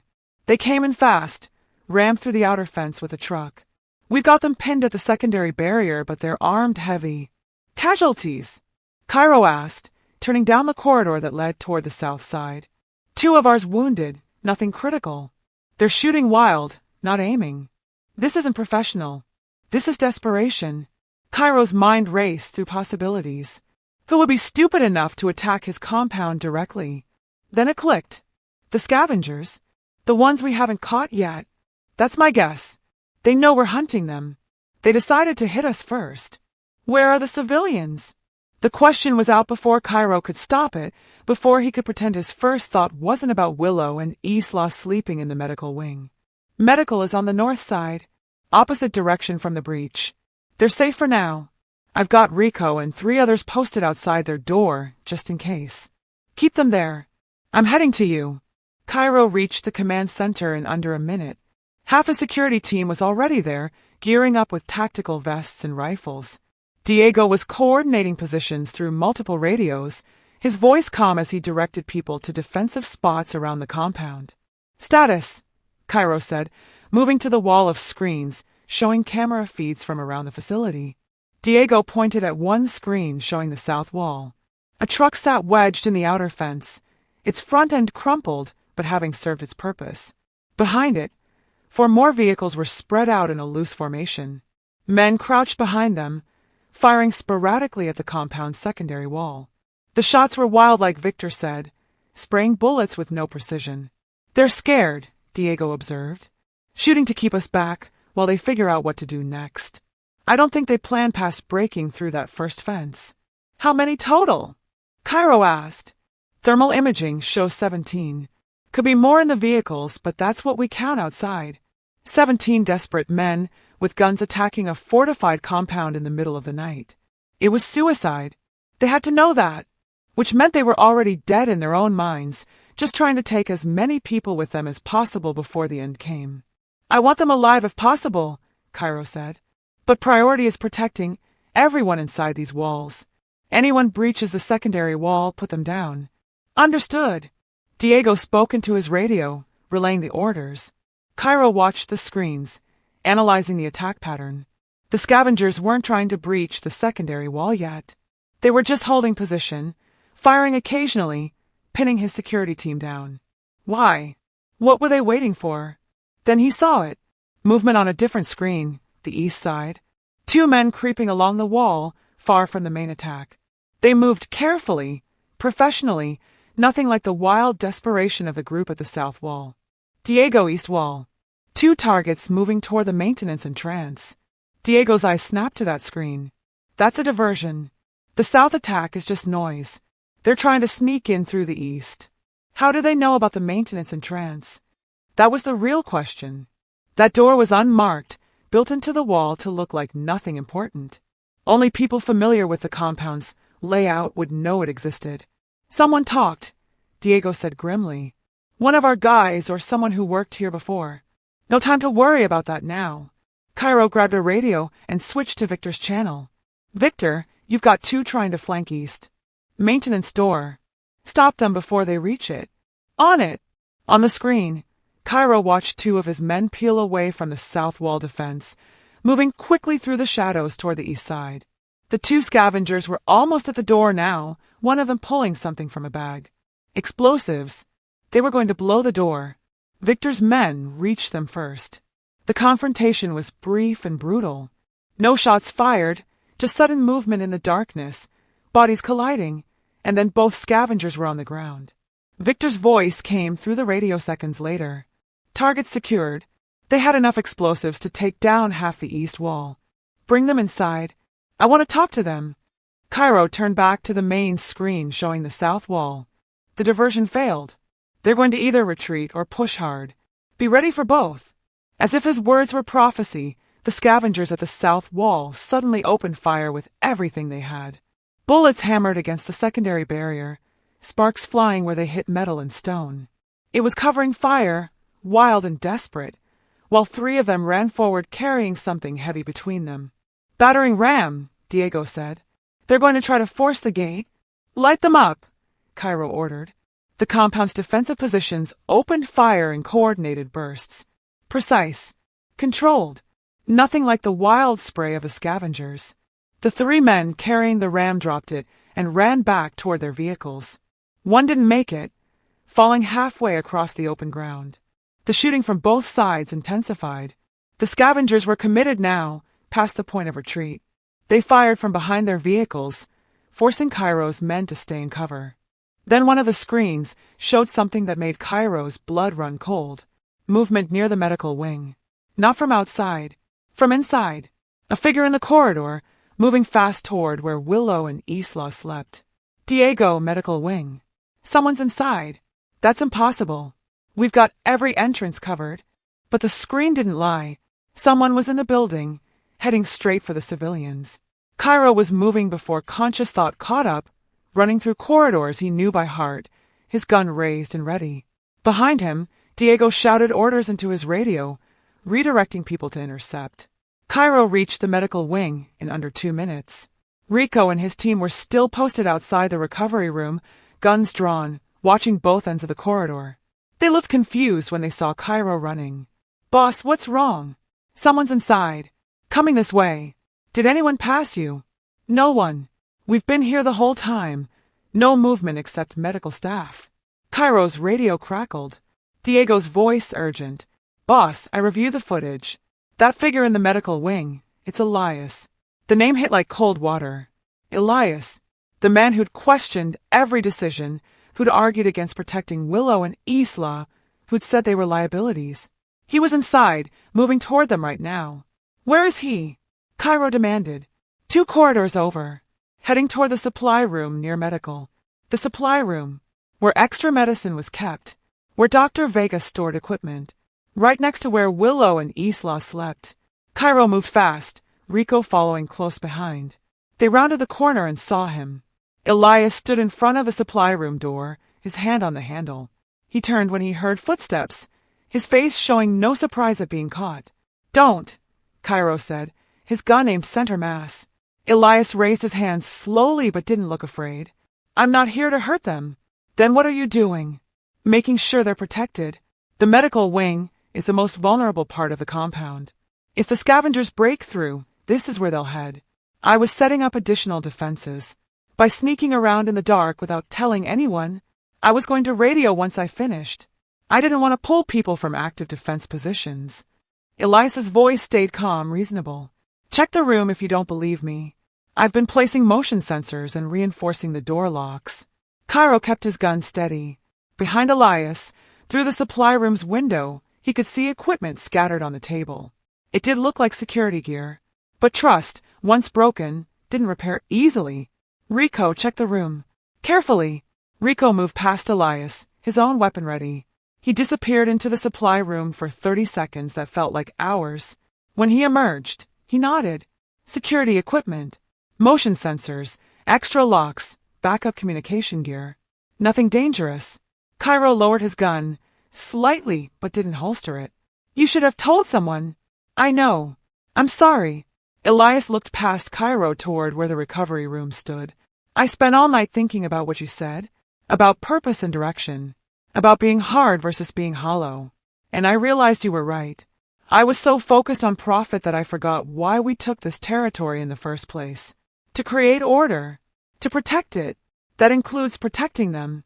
The alarm was still blaring. Gunfire still echoed from the south wall. But in this corridor, for this moment, 2 men stood facing each other with the weight of choices and consequences between them.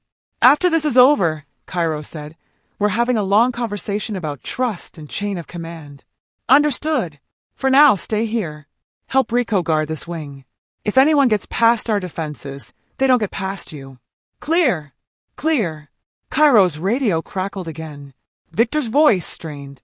Boss, they're retreating. Loading into vehicles and pulling back. Should we pursue? Cairo looked at Elias, at Rico, at the door behind which Willow and Isla hopefully still slept through all this chaos. No. Let them go. We got what we needed. He left them and headed back toward command, passing through corridors where his people were moving with purpose, dealing with the aftermath. The alarm finally stopped, leaving an eerie quiet broken only by distant engines fading into the desert night. In command, Diego was coordinating cleanup and damage assessment. He looked up when Cairo entered. 2 wounded scavengers in custody, 1 dead at the south wall. The rest fled. We captured 3 vehicles they left behind, and the 2 from the east wall are in detention, waiting for questioning. Casualties on our side? 2 wounded, both minor. Everyone else is fine. Diego paused. Medical wing was never breached. Rico says Elias was actually helping set up extra security. I know. I found him. So what now? Cairo looked at the screens showing his compound. Damaged fence at the south wall. Bullet marks scarring the barriers. Evidence of violence that had come too close to people who shouldn't have been anywhere near it. Now we finish this, Cairo said. We question the prisoners. Find out who sent them, how they knew about our layout, who told them about the maintenance door.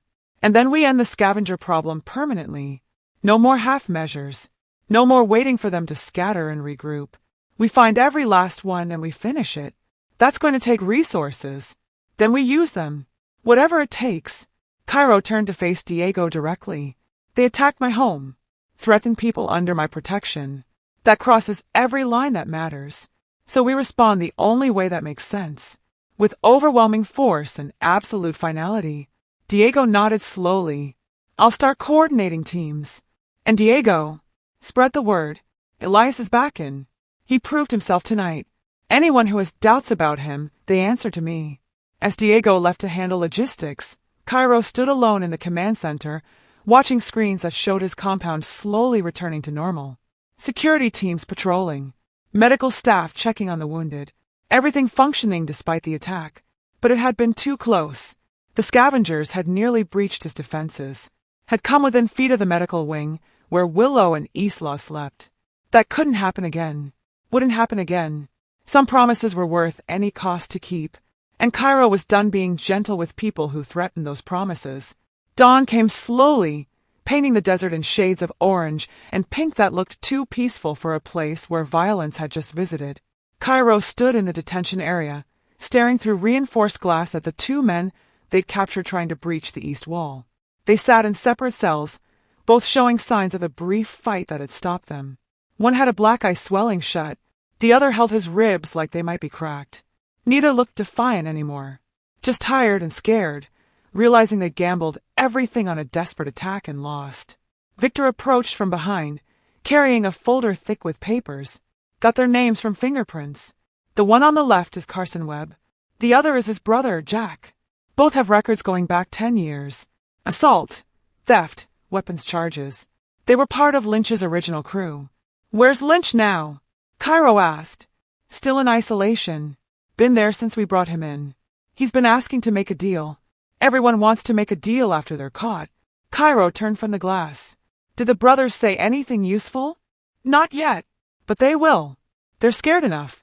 Victor handed Cairo the folder. There's something else you need to see. We searched the vehicles they left behind. Found this in one of the trucks. Cairo opened the folder. Inside were maps of his compound. Not rough sketches. Detailed layouts showing corridors, security positions, entry points. Someone had given these to the scavengers. Someone who knew the compound's internal structure. This is from our own blueprints, Cairo said quietly. These aren't guesses or surveillance photos. This is actual facility data. I know, which means we have a leak. Someone on the inside fed this information to the scavengers.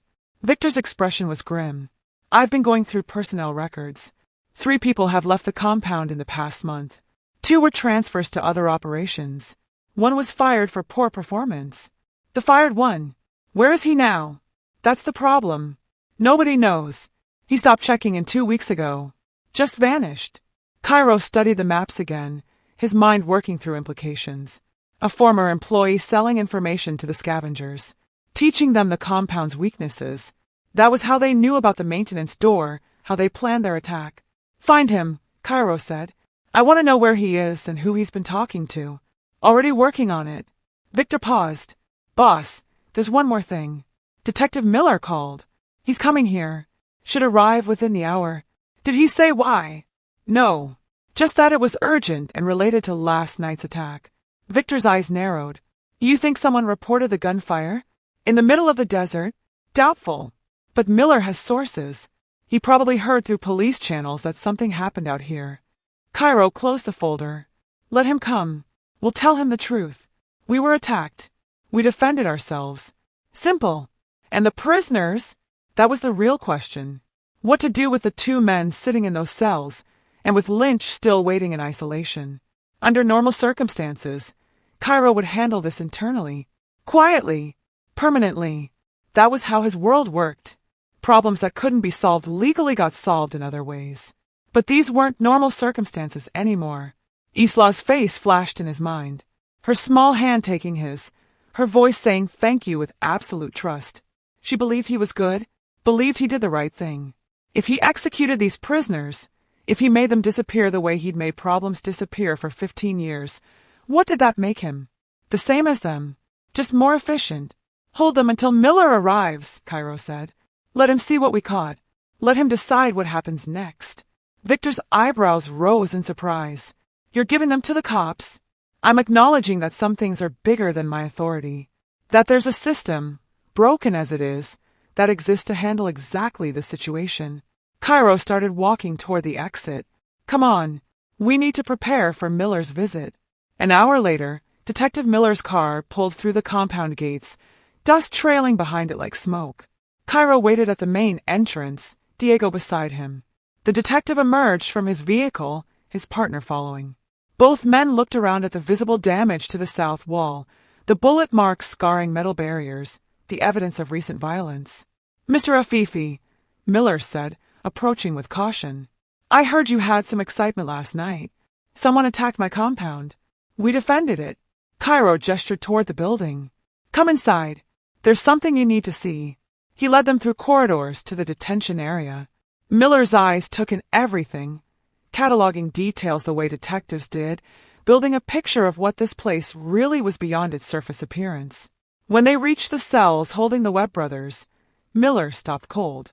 Who are they? He asked. Carson and Jack Webb, part of Lynch's scavenger crew. They attacked this facility at 3:47 this morning with 15 other men. We captured these 2. The rest either fled or were killed in the fighting. Miller moved closer to the glass, studying the prisoners. You're telling me the same scavenger network you helped us investigate last week just attacked your home?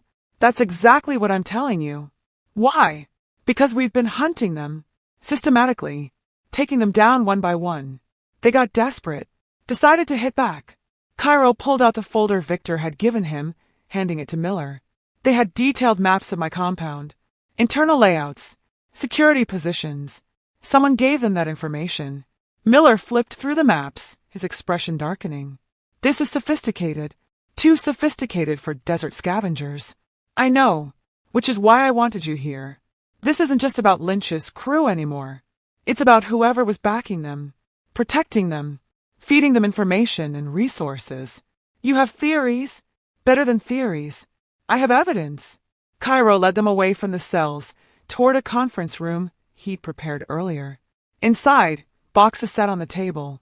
10 of them, each filled with documents, photographs, files. What is all this? Miller asked. Everything we found during our investigation.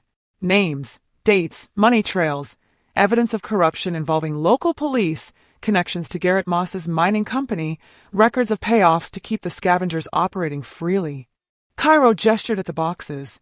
It's yours. All of it. Use it to close your cases and prosecute everyone involved. Miller stared at the boxes like they might explode. You're just giving this to me? I'm giving you the tools to do your job, to finish what I started, because I realized something last night while watching desperate men attack my home. Cairo met Miller's eyes directly. I can't be judge, jury, and executioner forever. At some point, I have to acknowledge that there's a system designed to handle this.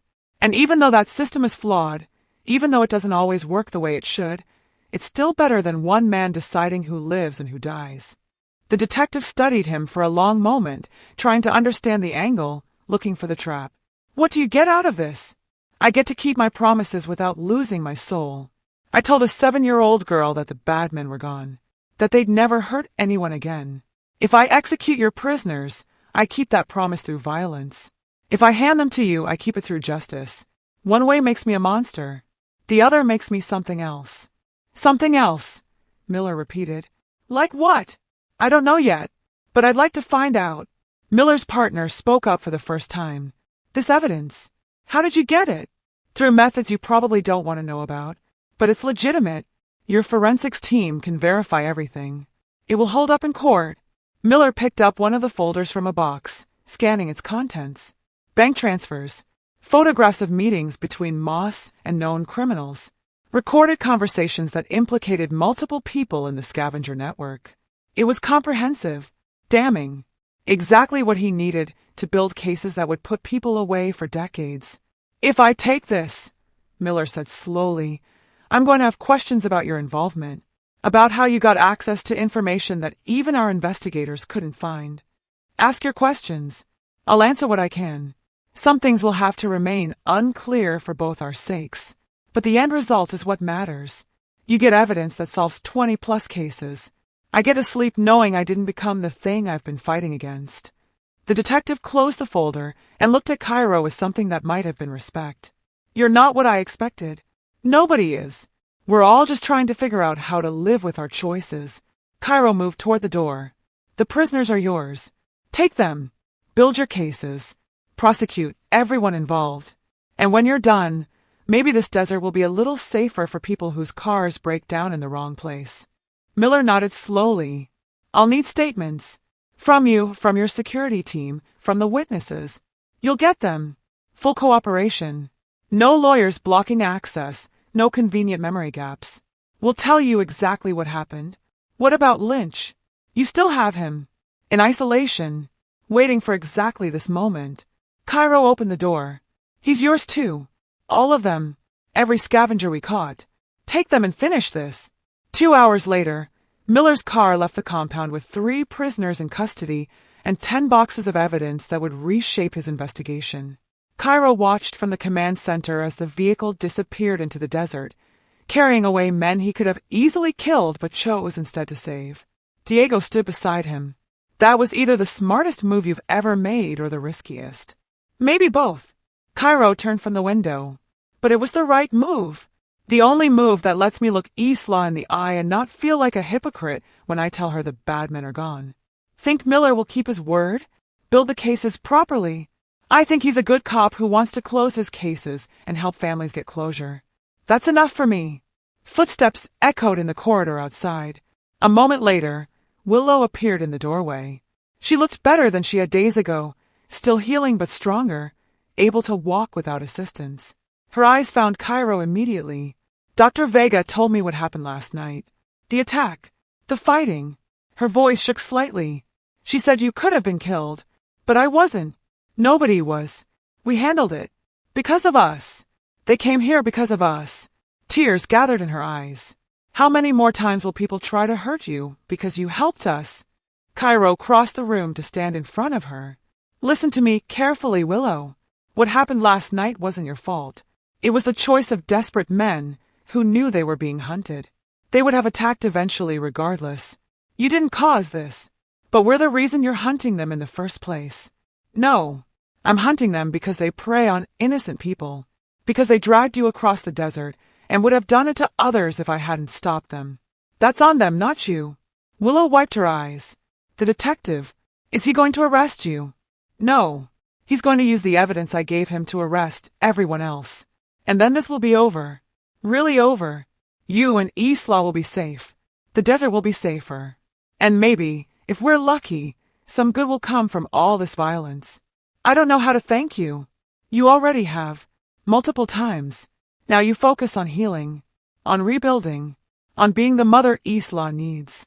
Cairo's voice softened. That's the only thanks I need. Knowing you both get to have the future you deserve. Willow nodded, then did something unexpected. She stepped forward and hugged him, her arms wrapping around him despite the pain it probably caused her healing injuries. Cairo stood frozen for a moment, then carefully returned the embrace. "Thank you," she whispered, "for everything. For stopping. For helping. For being exactly what we needed when we needed it most." She pulled back and left, returning to the medical wing where Isla waited. Cairo stood alone in the command center, feeling the weight of choices made and promises kept. He'd given the prisoners to Miller, had handed over evidence that would finish the scavenger network permanently, had chosen justice over revenge, system over personal authority. And somehow, that choice felt right in ways that violence never had. Some lines, once crossed, changed everything. Cairo had crossed his, and there was no going back. 2 weeks passed before Dr. Vega finally cleared Willow for travel. The wounds had healed enough, the ribs had knit back together, and the worst of the pain had faded into manageable discomfort. She could walk without help now, could lift Isla without wincing, could breathe deeply without feeling like her chest might split open. She was ready to leave. The question was where. Cairo sat across from her in the medical wing's small consultation room, a folder open on the table between them. Isla played quietly in the corner with toys Rico had brought her, building towers from blocks and knocking them down again. "I've been thinking about what happens next," Cairo said. "For both of you." Willow's hands folded in her lap, nervous. "We've been thinking about it too. About where we go from here. Maybe back to where we lived before, try to rebuild. That's not safe." The words hung there, simple and direct. Willow's expression shifted, hope fading into the reality she'd been trying to avoid. "The scavengers are gone," she said. "You gave them to Detective Miller. They're in jail now. Most of them. But people have friends, relatives, associates who might decide revenge is worth the risk." Cairo leaned forward slightly. "As long as you're connected to me, as long as people know I protected you, you're a target. Not just from the scavengers, but from anyone who wants to hurt me by hurting someone I care about. So what are you saying? That we can never be safe? I'm saying you can't be safe as Willow and Isla Pratt. Not anymore. Those names are known now. Connected to everything that happened." He opened the folder, pulling out documents. "But you could be safe as someone else. Somewhere else. With a completely clean start." Willow stared at the papers. Birth certificates, social security cards, driver's licenses, all with different names, different birth dates, different histories. But the photos showed her face and Isla's. "New identities," she whispered. "Complete ones, backed by records that go back years. School transcripts for Isla. Employment history for you. Bank accounts, credit cards, everything you need to start over in a place where nobody knows what happened in the desert. You can do that. Just create whole new people. I have resources, contacts, people who specialize in this exact situation." Cairo pointed to a city name on one of the documents. "There's a place on the coast. Small city. Good schools. Low crime rate. I've already secured an apartment there. 3 bedrooms, close to the ocean. Furnished. First year's rent paid." Willow picked up the papers with shaking hands, reading through them. Emma Harris. That was her new name. And Isla would be Sophie Harris. Mother and daughter, relocated from another state for a fresh start after a divorce. Clean. Simple. A story that wouldn't raise questions. "There's also this." Cairo slid another paper across the table. A bank statement showing a trust fund account. The number at the bottom made Willow gasp. "That's enough to live comfortably for years. Go back to school if you want. Take time to heal. Give Isla everything she needs without worrying about bills. This is too much. I can't accept this. You already accepted it when you let me save you. This is just finishing what I started." Cairo's voice stayed gentle. "Willow, you and Isla deserve a life where you're not looking over your shoulders, where you can be normal again. This gives you that chance." Tears rolled down Willow's face, landing on the papers in her hands. "Why are you doing this? You've already done so much. Saved us, protected us, given us shelter and safety for weeks. Now you're giving us a whole new life. Why?" Cairo glanced at Isla, still playing with her blocks, humming softly to herself. "Because she stopped my car and asked for help. And because some promises extend beyond just immediate rescue. I promised you'd be safe. This is how I keep that promise. By making us disappear. By giving you the chance to exist without fear. That's not disappearing. That's freedom. Willow wiped her eyes, reading through the documents again. Emma Harris. A name that carried no history, no trauma, no connection to men with ropes and trucks in the desert. It felt like a gift and a loss at the same time. Willow Pratt would cease to exist. Everything she'd been would vanish. But maybe that was good. Maybe Willow Pratt had suffered enough. When do we leave? She asked quietly.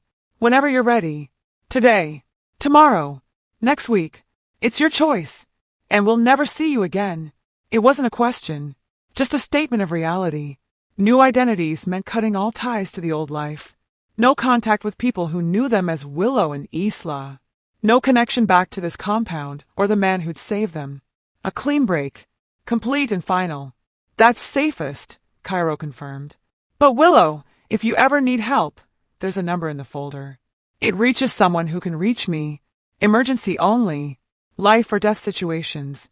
But it exists. Willow nodded, processing all of this. Freedom came with a price. Safety required sacrifice. She understood that now in ways she hadn't before the desert taught her how cruel the world could be. I need to talk to Isla, she said. Explain what's happening. She's old enough to understand, but young enough that this might be hard. Take your time. There's no rush. Willow stood up and walked to where Isla played. She knelt down, wincing slightly as her ribs protested, and gathered her daughter close. Sweetie, we need to talk about something important. Isla looked up from her blocks. Are we leaving? Kids were more observant than adults gave them credit for. Isla had probably sensed the tension, heard whispered conversations between doctors and nurses, understood on some level that this temporary shelter was coming to an end. Yes, we're going somewhere new. Somewhere safe by the ocean. Can Cairo come visit us? The question hit harder than Willow expected. She glanced back at Cairo, who sat very still at the table, watching them. No, baby. Where we're going, we have to go alone. Just you and me starting fresh. But I want to say goodbye properly. Isla's voice wavered. He saved us, Mommy. We can't just leave without saying goodbye. You can say goodbye. We both can. But then we have to go and not look back. Do you understand? Isla nodded slowly. Then she stood up and walked to her small backpack, the one the nurses had given her to keep her few possessions. She pulled something out and carried it carefully back to Cairo's table. It was a rock, smooth and round, gray with flecks of white running through it like tiny rivers. She'd found it in the compound's courtyard days ago and kept it like treasure. This is for you, Isla said, holding it out to Cairo. So you remember us. So you remember that you're not just the scary man with tattoos. You're the man who stopped when everyone else would have kept driving. Cairo took the rock, his large hand dwarfing it completely. He stared at it for a long moment, something working in his expression that Willow had never seen before. Something raw and unguarded. Thank you, Isla, he said quietly. I'll keep it with me. Always. Isla threw her arms around his neck, hugging him tight. Cairo stiffened for just a second, then carefully returned the embrace, one hand cradling the back of her head. You're my hero, Isla whispered. Even if I can't see you again, you'll always be my hero. When she pulled back, her eyes were wet, but she was smiling. That resilience children had, the ability to feel sadness and hope simultaneously, to grieve and grow in the same breath. Willow approached the table, wanting to say something profound, something that captured everything she felt. But words failed. How do you thank someone for giving you back your life? For restoring your daughter's future? For being exactly what you needed when you needed it most? Thank you, she said simply. For all of it. For being the man who stopped. Cairo stood up, the rock still clutched in his hand. Be safe, Willow. Live well. Give Isla the childhood she deserves. I will. I promise. They gathered their few belongings. Willow tucked the folder with their new identities into a bag. Dr. Vega appeared to give final medical instructions and wish them well. Rico arrived with car keys and directions to their new home. The goodbyes were brief. Too long, and they'd become impossible. Better to move quickly, like pulling off a bandage. At the compound gates, Willow looked back one last time. Cairo stood in the doorway watching them leave, silhouetted against the bright interior lights. He raised one hand in farewell. Willow raised hers back. Then the car pulled through the gates, and the compound disappeared behind walls and distance. Isla pressed her face against the window, watching until even the walls vanished into the desert heat. Then she turned forward, looking ahead toward whatever waited in their new life. "Will we be okay, Mommy?" she asked. "Yes, baby, we will. Because someone gave us a second chance. And we're not going to waste it." The car drove east, toward the coast, toward a city where Emma and Sophie Harris would build a life from nothing, where trauma would slowly fade into memory, where a mother and daughter could walk down streets without fear, could sleep without nightmares, could exist in the normal world that most people took for granted. Behind them, in his compound, Cairo returned to his office. He set the rock on his desk, in the center where he'd see it every time he sat down to work. A reminder, a promise, a small piece of proof that power could protect instead of just destroy, that strength could save instead of just dominate, that sometimes the most important choice was to stop when everything said to keep moving forward. The rock caught the light, gray stone marking the dividing line between who Cairo had been and who he was becoming. One small girl had changed everything by stopping his car and asking for help, and Cairo would spend the rest of his life honoring that moment by being worthy of the faith she'd placed in him. Some gifts couldn't be repaid, only honored. He understood that now. The compound felt different after they left. Quieter somehow. Even though the same number of people moved through its corridors, the same machines hummed in the background, the same routines continued like nothing had changed. But everything had changed. Cairo sat in his office. The rock Isla had given him resting on his desk, where sunlight caught the white flecks running through gray stone. 3 days had passed since the car carrying Willow and Isla disappeared into the desert. 3 days of reports confirming they'd arrived safely at their new home, that Emma and Sophie Harris had settled into their apartment by the ocean, that no one was watching them or asking questions about where they came from. They were safe, free, starting over in a place where the desert's cruelty couldn't reach them. The job was done. The promise kept. Now came the harder part, dealing with what that promise had cost. Victor knocked on the open door, waiting for acknowledgement before entering. "Boss, everyone's gathered in the main room. Like you asked. All of them. Everyone except the perimeter guards. 32 men total." Cairo stood, picked up the rock, and slipped it into his pocket. Then he followed Victor through corridors that had witnessed violence and healing, decisions that saved lives and choices that ended them.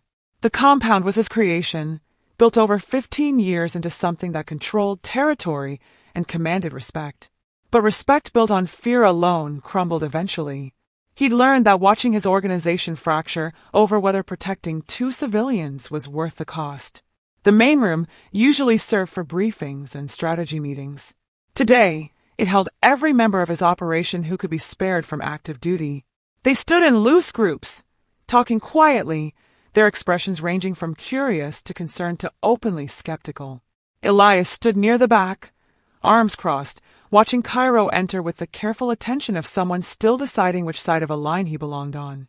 Cairo moved to the front of the room and waited. Conversations died naturally, attention shifting to him the way water finds its level. 2 weeks ago, Cairo began, his voice carrying without being loud. A 7-year-old girl stopped my convoy in the middle of the desert. She was barefoot, terrified, begging me to save her mother. I could have driven past.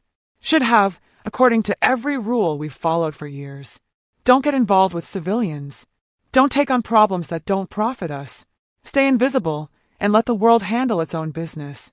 He paused, letting the words settle. Several men nodded, recognizing the philosophy they'd lived by, the code that had kept them safe and successful. But I stopped. I listened. And I made a choice that cascaded into everything that followed. The raid on the scavenger camp, the detective's investigation, the attack on this compound, the lost shipment that cost us $400,000, the internal friction that nearly tore us apart. Cairo's gaze moved across the room, meeting eyes that held doubt and loyalty in equal measure. All of that happened because I chose to help 2 people who meant nothing to our bottom line. Elias spoke up. "So what are you saying?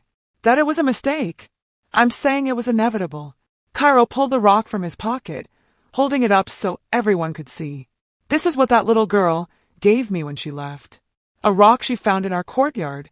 She said it was to remind me that I'm not just the scary man with tattoos. That I'm the man who stopped when everyone else would have kept driving. He set the rock on the table beside him.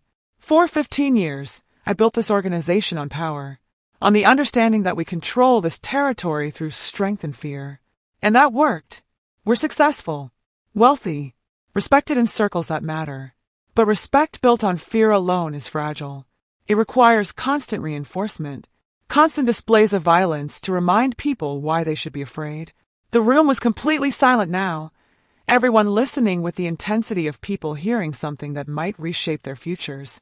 I don't want to spend the next 15 years maintaining that cycle, Cairo continued. I don't want to be the man whose only tool is violence, whose only legacy is fear. So things are changing. Not everything. Not overnight. But fundamentally, in ways that matter. What kind of changes? Someone asked. We're still going to control this territory. Still going to handle our business and protect our interests. Still going to respond to threats with overwhelming force when necessary. But we're also going to protect the people who can't protect themselves. Not because it profits us. Not because it makes strategic sense. But because that's what real power looks like. The choice of when to use the fist and when to extend the hand. Murmurs rippled through the room. Not all supportive. Some men looked uncomfortable, others openly skeptical. I know some of you think this makes us soft, Cairo said. That helping civilians attracts attention we don't need. That mixing morality with business is a mistake. And you might be right. This might make us more vulnerable in some ways. But it also makes us something more than just another criminal organization operating in the shadows. He moved along the front of the room, his voice taking on a harder edge. Here's what's not negotiable. We don't prey on innocent people. We don't ignore pleas for help when we have the power to answer them. We don't become the monsters we've spent years fighting against. Those are the new rules. If you can follow them, you stay. If you can't, you leave. Right now. Today. With your share of everything you've earned and no hard feelings. The room erupted in quiet conversations, men turning to each other, weighing options.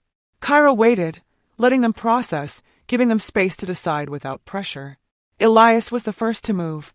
He walked forward through the crowd until he stood directly in front of Cairo. For a moment, tension hung thick, everyone waiting to see if this would end in confrontation. Then Elias extended his hand. I'm staying. The new rules make sense. I was wrong to question them. Cairo shook his hand. You weren't wrong to question. You were protecting what we built. That loyalty matters. It's why you're still here. One by one, others came forward. Diego, Rico, Victor. Names and faces Cairo had worked with for years. Men who'd followed him through violence and uncertainty, now choosing to follow him through this transformation too. Not everyone stayed. 4 men left, taking their shares and walking out with no drama, no speeches, just quiet departures that Cairo respected. They'd earned the right to disagree, to choose different paths. When the room finally emptied, Victor lingered behind. Think the ones who left will be a problem? No. They're professionals. They understand business. We part ways cleanly. Cairo looked at the rock still sitting on the table. How many stayed? 28 out of 32. Better odds than I expected. Good men. Loyal men. Cairo picked up the rock. Make sure they understand this isn't weakness. We're not going soft. We're just being more deliberate about where we direct our strength. I'll spread the word. Victor paused at the door. For what it's worth, boss, I think you made the right call. With everything. The girl, her mother, the changes. All of it. After Victor left, Cairo walked through the compound one more time, seeing it with new eyes. The medical wing where Willow and Isla had healed. The command center where decisions got made that shaped lives. The detention cells that had held men who preyed on the helpless. Every space carried meaning now, weight beyond just function. He ended up on the roof as the sun began its descent toward the western horizon. The desert stretched endless in all directions, sand and rock, and heat that could kill the unprepared. His territory, his kingdom built from nothing through years of calculated violence and strategic thinking. But it was more than just territory now. It was something worth protecting, worth reshaping, worth building into something that stood for more than just profit and power. Cairo looked down at his tattooed arms, the ink that covered his skin in patterns and symbols.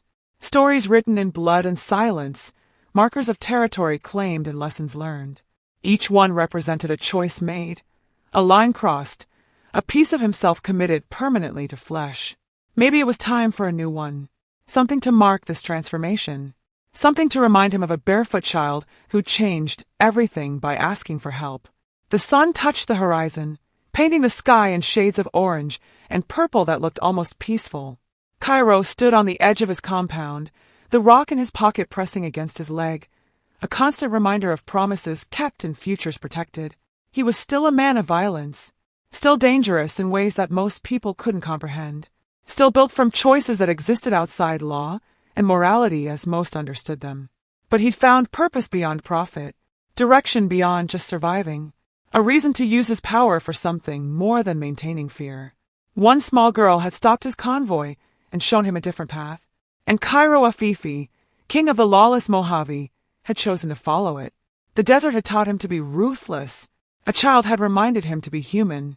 Somewhere between those two truths, he discovered who he actually wanted to be. The sun continued its descent, darkness creeping across the sand like a promise, or a threat depending on who watched it come. Cairo remained on the roof until the last light faded, until stars emerged one by one overhead, cold and distant witnesses to everything that happened below. Then he went inside, back to the work that never ended, the decisions that needed making, the empire that required constant attention. But everything was different now. The mathematics had changed, and for the first time in 15 years, the weight he carried felt exactly right. Thank you for staying with me until the very end of this incredible journey. If this story touched your heart, wait until you see what's coming next. It's even more powerful and inspiring than you can imagine. So don't go anywhere. Click on that video showing on your screen right now to dive into another amazing story that will absolutely blow your mind. Trust me, you won't regret it.